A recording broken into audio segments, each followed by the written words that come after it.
آپ دو تین باتیں سر ثواب کا کام. سر بہت شکریہ. بات ظاہر ہے عمران بھائی نے کر لی ہے. عمران بھائی کے بعد بات کرنا ظاہر ہے حکم ہے سر کا، تو میں بات کر رہا ہوں. میں صرف ایک بات کروں گا جو مشتاق صاحب نے اس دن کی تھی جب 2 شہداء کا یہاں پر جنازہ پڑھا گیا، تو بڑی عام بات کی تھی مشتاق صاحب نے کہ ہمارے جو حکمران ہیں ان کو اسرائیل کے خلاف نعرے سے تکلیف کیوں ہوتی ہے. یہ سب سے بڑا سوال ہے اور مجھے اس بات کی سمجھ نہیں آتی. اگر واقعی یہ فلسطین کے ساتھ ہیں، اگر واقعی یہ اسرائیل کے خلاف ہیں، اگر واقعی یہ ظلم اور جبر کے خلاف ہیں، تو مشتاق صاحب یہاں پر بیٹھے ہیں.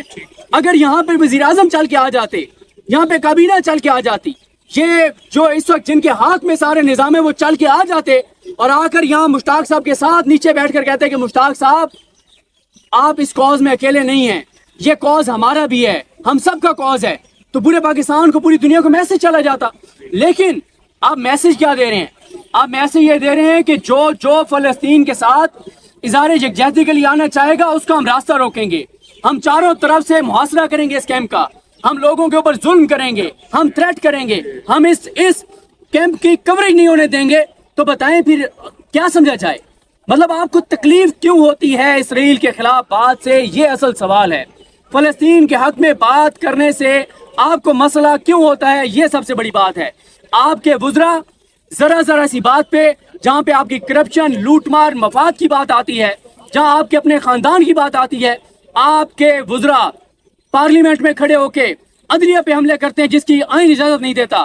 آپ کے وزراء آ کے ججز کو تھریٹ کرتے ہیں، 6 ججز پہ حملے کرتے ہیں، تو نرلا صاحب پہ حملے کرتے ہیں. لیکن یہ گرج برس، یہ دھمکیاں، یہ جو لب و لہجہ جو آپ کا اپنے ملک کی عدلیہ کے خلاف ہے، آزاد ججز کے خلاف ہے، اپنے ملک کے لوگوں کے خلاف ہے، یہ گرج برس، یہ دھمکیاں آپ کی اسرائیل کے معاملے میں کیوں نہیں آتی؟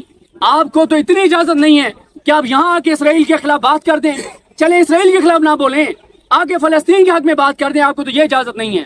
کیا جب سے یہ سیشن چل رہے ہیں قومی اسمبلی کے اور سینٹ کے، اب آپ نے بلا لیا اجلاس دونوں ایوانوں کا صرف اس لیے کہ آپ عدلیہ پہ حملے کریں؟ کیوں نہیں آپ بات کرتے فلسطین کے حق میں؟ آپ کیوں نہیں اسرائیل کے خلاف بات کرتے؟ تو میں یہ سمجھتا ہوں کہ جیسے مشتاق صاحب نے کہا، یقین کریں یہاں پہ جو لوگ آتے ہیں وہ عظیم لوگ ہیں جو یہاں پر بیٹھتے ہیں. میرا خیال ہے ہم سب کی ذمہ داری ہے، جس کو یہ پیغام پہنچے ہے، خاص طور پہ میں ایڈریس کروں گا، دعوت دوں گا، ریکویسٹ کروں گا یونیورسٹی کے اسٹوڈنٹس کے. پوری دنیا میں اس وقت اسٹوڈنٹ سڑکوں کے اوپر ہیں. یونیورسٹی کے اسٹوڈنٹ سے میری استدعا ہے، اپیل ہے، ہمیشہ اسٹوڈنٹ جو ہے وہ ہراول دستہ رہے ہیں ہر مہم کا. میری استدعا یونیورسٹی کے اسٹوڈنٹ سے ہے. میں شہریوں کو نہیں کہہ رہا آنا چاہیے ان کو، لیکن بدقسمتی ہماری، ہم اس طرح سے نہیں آتے. ہم یہ سمجھتے ہیں کہ مشتاق صاحب اور ان کے ساتھ 200, 250, 300 لوگ بیٹھے تو ہمارا فرض ادا ہو گیا ہے. انہی کا کام ہے، ان کا کام نہیں ہے، ہم سب کا کام ہے. اگر کل یہاں پہ 10-15 ہزار لوگ ہوئے نماز جمعہ پہ تو یہ اتنا بڑا میسج آئے گا پوری دنیا میں اور ہمارے حکمرانوں پہ یہ دباؤ ہوگا کہ یہ بات کریں فلسطین کے حق میں. اپنی ذمہ داری ادا کیجیے، باتیں نہ کیجیے، صرف سوشل میڈیا پہ بات نہ کیجیے. کل ہم آپ کے انتظار کریں گے. سب آئیے، جمعہ یہی پڑھیے اور بتائیے کہ مشتاق صاحب جس کاز کو لے کے نکلے ہیں ہم سب اس کاز میں ان کے ساتھ ہیں. کیونکہ یہ کاز صرف مشتاق صاحب کا کاز نہیں ہے، یہ کاز صرف جماعت اسلامی کا کاز نہیں ہے، یہ کاز کسی ایک جماعت کا کاز نہیں ہے، یہ ہر مسلمان کا کاز ہے، یہ ہر انسان کا کاز ہے، کیونکہ یہ انسانیت کا معاملہ ہے. بہت شکریہ. بہت